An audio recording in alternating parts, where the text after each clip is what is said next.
मागच्या महिन्यातच कोर्ट केस फाईल केलेली आहे आणि जर पुढच्या महिन्यात तुम्ही कोर्ट केसचा निकाल अपेक्षित करत असाल, तर आपल्याला बोलायला हवं. भारतामध्ये आज मितीला सुमारे 4.5 कोटी केसेस प्रलंबित आहेत. ह्याचाच अर्थ सुमारे 9 कोटी जनता ही न्यायाच्या प्रतीक्षेत थांबलेली आहे आणि तुम्हीही कदाचित त्याच्यापैकीच एक आहात. जर तुम्हाला कोर्टाच्या केसचा निकाल ताबडतोब उद्याच मिळणार आहे किंवा पुढच्या महिन्यातच मिळणार आहे, अशा अवाजवी अपेक्षेने जर तुम्ही कोर्टमध्ये जात असाल, तर तुम्ही चूक करत आहात. आणि म्हणूनच आजचा हा व्हिडिओ.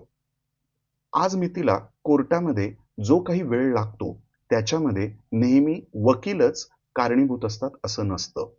बऱ्याच वेळेला 10 लाख लोकांच्या मागे 21 जजेस एवढी आपल्याकडे उपलब्धता आहे.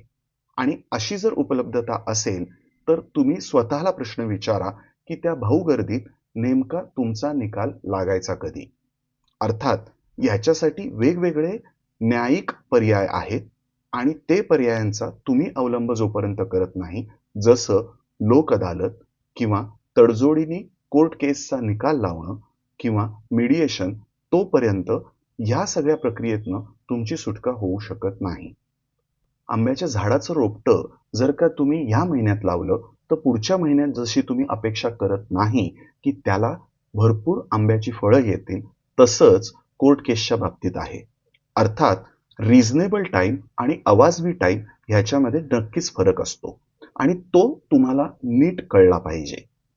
ह्या सगळ्या प्रक्रियेमध्ये कोर्टाची अनुपलब्धता, त्याच्याबरोबर तुम्हाला जो काही पुरावा गोळा करायला लागणारा वेळ, समोरचे वकील जो काही विलंब लावण्याचा प्रयत्न करत असतात, त्याच्या अनुषंगाने केलेल्या कायदेशीर क्लुप्त्या, त्यामुळे सर माझा दावा उद्या संपेल ना, असं विचारणं हे ताबडतोब थांबवा.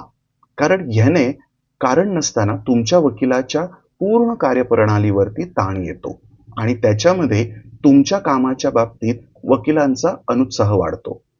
त्यामुळे हा प्रश्न स्वतःला विचारून बघा. आणि हो, जर आजचा व्हिडिओ आवडला असेल तर ह्याला लाईक करायला विसरू नका. भेटूयात उद्या अशाच एका भारी टिप्स. तोपर्यंत तुम्ही तुमची काळजी घ्या.